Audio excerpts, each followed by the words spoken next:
Olá, amiguinhos. Continuando, né, a nossa última aula que foi sobre equilíbrio químico. Você só para situar, não é? Lembra que equilíbrio era aquele fenômeno reversível que, acontecendo num sistema fechado, atingia o estado de equilíbrio quando as velocidades se igualavam. Estando nesse estado de equilíbrio, a energia armazenada pelas moléculas era a menor possível. Então, era uma situação estável, de estabilidade, de equilíbrio. Se você está numa situação dessa, você não quer sair de lá por nada, não é? Estou em Cancún nas minhas férias, curtindo uma praia belíssima, um lugar agradável. De repente, a notícia de um maremoto. Você não vai se assustar e não vai querer ir embora para o Brasil, não é? Então, o que acontece? Se eu estou numa situação de equilíbrio e algum fator externo sofre mudanças, isso pode afetar o equilíbrio. Quer dizer, afetar e deslocar esse equilíbrio. Quem estudou esse deslocamento de equilíbrio foi um francês chamado Le Chatelier. Então, é o princípio de Le Chatelier que rege o deslocamento de equilíbrio. Dá uma olhadinha na tela. Então, esse princípio de Le Chatelier funciona assim, ó, princípio de fuga ante uma força, ante uma ação. Então, você aplica uma ação ao equilíbrio, ele vai se deslocar, vai sofrer uma mudança, tentando fugir dessa ação. Imagina que alguém, por exemplo, você está no trânsito, dirigindo, não é? Caminhando uma boa, de repente alguém dá uma fechada. Nossa, você fica nervoso, quer brigar com a pessoa. Isso não parece uma situação de equilíbrio, não é? Olha a palavra, equilíbrio. Então, a ideia, né, do Le Chatelier é assim, eu estou lá caminhando. Alguém veio me dar uma fechada, é claro que eu vou sofrer uma mudança, vou ficar meio nervosa, abalada. Mas quanto mais nervosa eu ficar, pior, porque vai demorar para eu voltar para a situação de equilíbrio, que é uma situação agradável, estável. Então a ideia do Le Chatelier, temos uma situação de equilíbrio. Alguém aplica uma força, alguma ação é aplicada a esse equilíbrio. O equilíbrio tenta fugir dessa ação para tentar, o mais breve possível, reestabelecer o estado de equilíbrio. Bom, que fatores são esses que vão afetar o estado de equilíbrio? Você se lembra que a situação de equilíbrio é aquela reação reversível em que as velocidades estão iguais. O que afetar a velocidade pode ser que afete o equilíbrio. Então vamos olhar o quadro. Então os fatores que afetam o equilíbrio seriam a variação da concentração, a variação da temperatura e a variação da pressão. Se você se lembra da aula de cinética química, justamente fatores que afetam a velocidade. Já o catalisador, ele não desloca o equilíbrio. Ele faz com que as reações direta e inversa aconteçam mais rápido, não deslocando o equilíbrio. Então agora nós vamos ver cada um desses itens, como eles agem efetivamente nesse equilíbrio. Então lembra que nós dissemos, tem uma situação de equilíbrio, algo externo vai pressionar esse equilíbrio e vai tentar fugir dessa ação. Então nós vamos ver primeiro qual seria a ação da concentração em um equilíbrio. Olha lá para 4. Então, nós vamos variar a concentração. Nós temos primeiro uma situação em que tem H2, CO2 em equilíbrio com água e CO. Então, se eu estou numa situação de equilíbrio, a velocidade da reação direta é igual à velocidade da reação inversa. Se eu aumentar a concentração ou do H2 ou do CO2, eu estaria aumentando a concentração daquilo que nós chamamos de reagente. Bom, o que acontece? Mais moléculas disponíveis de H2 e CO2. Começa a colidir com mais intensidade. Se vai ocorrer mais colisão, a reação direta vai acontecer mais rápida que a inversa.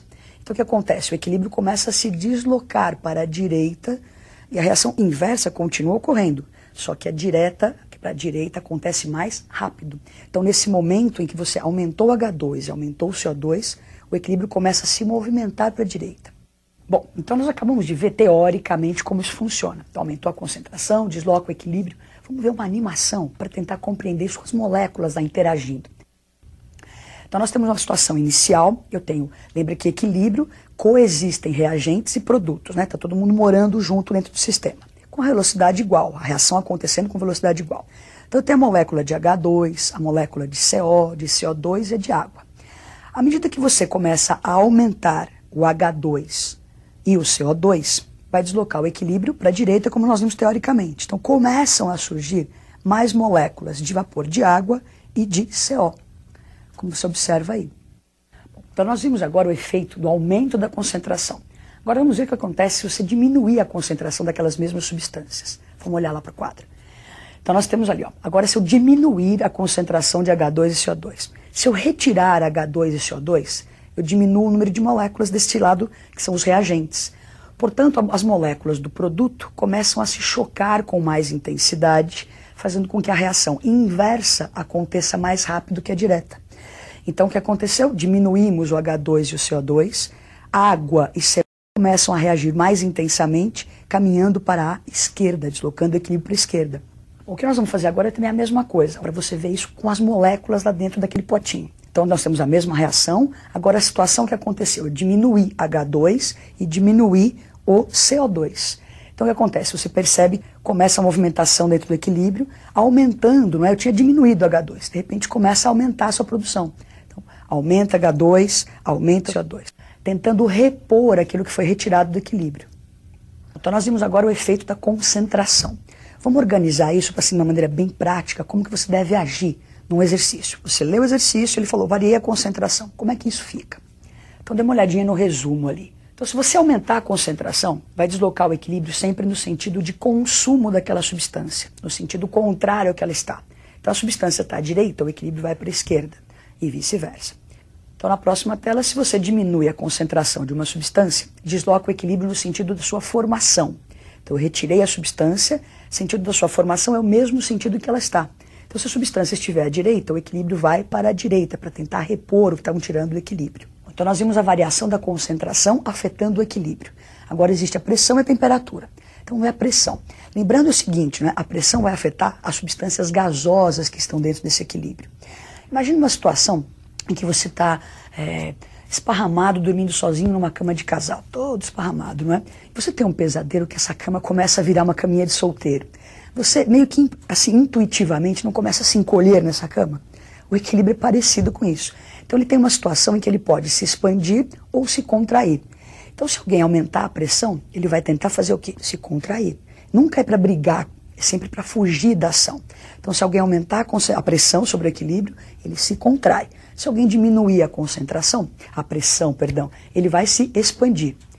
Então vamos olhar isso numa reação química, como é que funciona.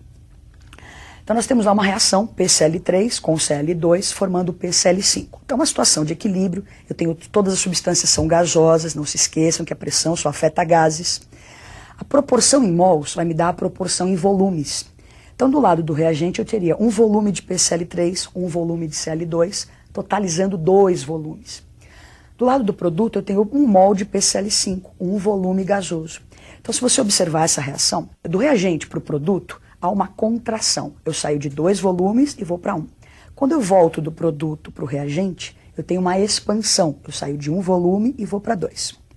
Então vamos ver a próxima tela e imaginar o que acontece se a gente variar a pressão nesse equilíbrio. Então se a gente aumentar a pressão, olha o que a gente tinha dito antes, aumenta a pressão, favorece a reação que ocorre com contração de volume. Então aumenta P, a tendência é caminhar para o lado de menor volume. Então nesse equilíbrio, se você olhar a setinha ali, ó, ela está apontando, tem um tamanho maior, é a maneira que a gente pode representar o deslocamento, está deslocando o equilíbrio para a direita, não é formação do PCl5, que era justamente o lado em que há a contração de volume.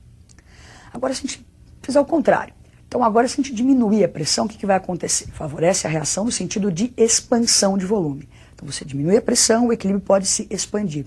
Então nesse caso o que acontece? Olha, o equilíbrio voltando para o lado dos reagentes, caminhando para o lado onde há maior volume, expansão, não é? O que a gente pode dizer de tudo isso? O que aconteceu aí, né? Então nós tínhamos lá a situação de equilíbrio inicial, se aumentarmos a pressão, foi um dos exemplos que nós vimos ali, aumentando a pressão, começam a surgir mais moléculas de PCl5, o equilíbrio caminhando no sentido de contração de volume. Então agora nós vamos ver o seguinte, nós vimos essa reação em que a pressão afetava esse equilíbrio. Nós vamos ver um exemplo em que pode acontecer de eu ter gases reagindo perfeitamente, eu variar a pressão e não conseguir afetar o equilíbrio. Veja como isso é possível.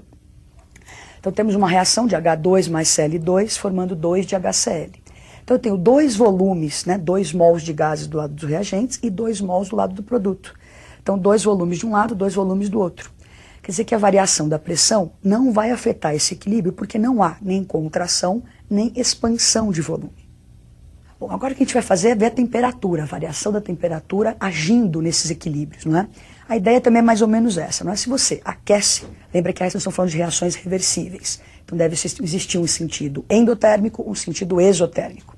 Se você aumenta a temperatura, favorece a reação endotérmica, você dá calor, o equilíbrio tenta absorver.